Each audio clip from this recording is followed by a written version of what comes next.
All right, we have a really special treat here. Your next performer is a 12-time Academy Award winner. 12 times! For just one movie or 12 years in a row? Hopefully it's a mystery that we'll learn about. Please put your hands together for Lisa Eve! Thank you.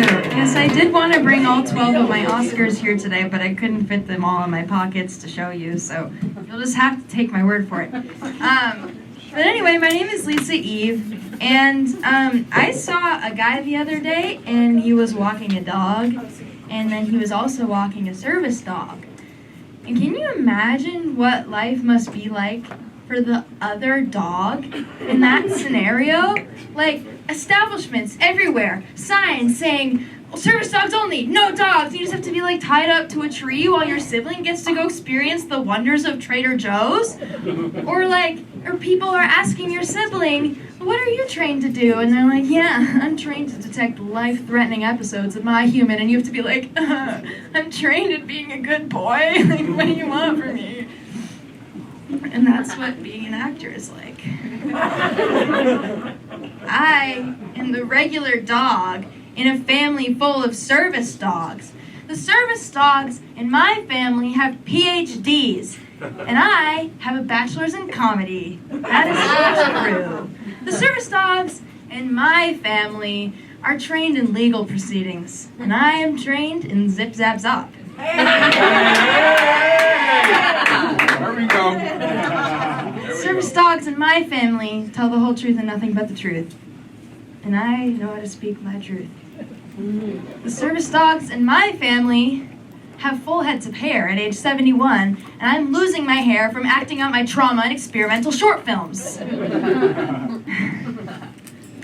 You know, I just came here from Boston, and back, at least in my experience, back there, everybody thinks the idea of LA is so glamorous. Like, I told people I was coming here for film acting, and they're like, oh my god, remember me when you're famous.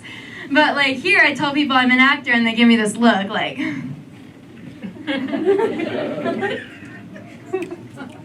And then they say something like, that's brave. Now, can you imagine if we talked to other young professionals the way we talk to actors? Like, let's say there's an 18-year-old who wants to be an accountant. Can you imagine being like, oh, you're an accountant? You know, my daughter wants to be an accountant. She's begging me to submit her with accounting applications on LinkedIn, and I just say there's way too many accountants out there. She has no chance. You know how it is. Mm-hmm. Or, you're an accountant?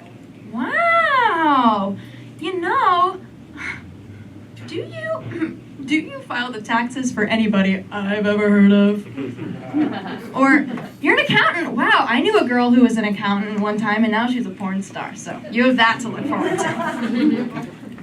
And it's kind of rude, though, because I'm actually not doing that bad. Like, I get meetings. I take meetings. And what do you do when you have meetings with people in entertainment you vaguely know? You get coffee with them. And what does coffee make you do? It makes you poop. So, you know, you might say, Lisa, take a meeting and have something that doesn't make you poop. Something like decaffeinated, like an iced oat milk matcha. Can you imagine? I'm like standing next to somebody important at a coffee bar, like, can I have an iced oat milk matcha? And they're like, oh, I'll have a black coffee. No, I can't do that. I can't show that I'm weak. I have to show that I'm strong of skin and thick of bowel. Or sorry, thick of skin and strong of bowel. Ugh. So, I order a triple espresso. And you know, I like to think that people who are really, really successful in entertainment, they got 3 to 4 coffee meetings a day, they can't hold it in. They gotta go all the time. So this is my advice to everybody out here. If you see somebody going pee-pee-poo-poo in the street, you should hand them a hard copy of your resume and give them a firm handshake, because they are probably a huge Hollywood producer and they'll hire you right on the spot.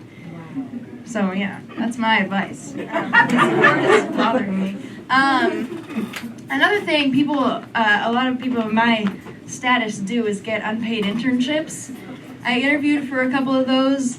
One of them, it was the current intern interviewing me, and she was like, yeah, so this is at an entertainment company, and it will be at the millionaire executive's house, and it will be cleaning his pool. And for context, unpaid internships are really only allowed because they're like educational opportunities where you'll make amazing connections. So I'm just imagining one day I'm out by the pool and he's like, hey, get back to work, whatever your name is. And I have to be like, sorry, I was networking with the chlorine. And I didn't get that job because I wasn't a good fit for the role. And you know what, they're right. They should have hired a service dog instead. I'm Lisa Eve, thank you. Yeah.